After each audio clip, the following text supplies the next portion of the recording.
I think it's muy importante to have proper hip hop, to have proper protocols, to have proper art.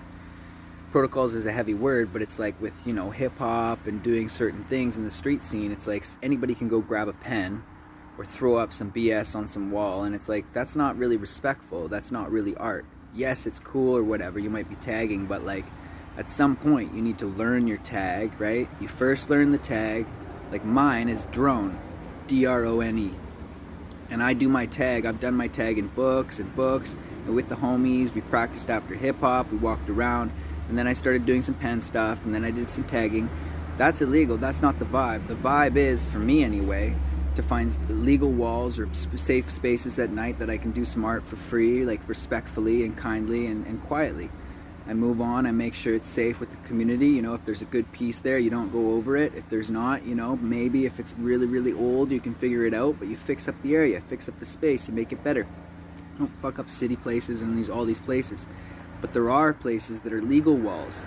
And when you get to that point, when you have your fucking name and you can go out, maybe you can do some stencil, maybe you can do some art, maybe you can get a project paid for by a funding, right? Where you're like, oh, there's a wall there and it's not technically like in a certain spot, but hey, business owner, can I be here and maybe I could do this? Look at that, this works. Or right, like I put a piece up on the side of my house and I put it out for free. It's beautiful sanded plywood, and I made a piece, and I can remake 50, 100 of them, you know, put them on walls. I was thinking it would be great. I put it out on the street for $100, and actually what it was worth was more. It was like 200 and something dollars for the wood itself, but I just threw it out for $100 because it's like, nobody's gonna buy this, they might want the plywood.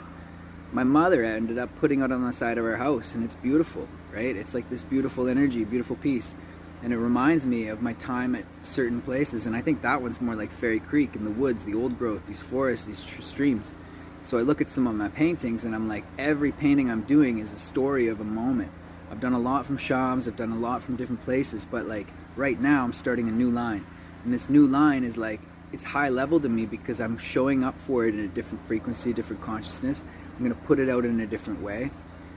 And that's what the street scene is about. That's what the hip hop is about. That's what the art is about. It's like, we got big art, we got big art. We have pieces in museums. We have dope stuff in all the hospitals. We have, you know, art in the fucking city all over the place. And we have like little like cool pieces. But not only that, we have a freaking library with a proper exhibit and a proper space for proper shows.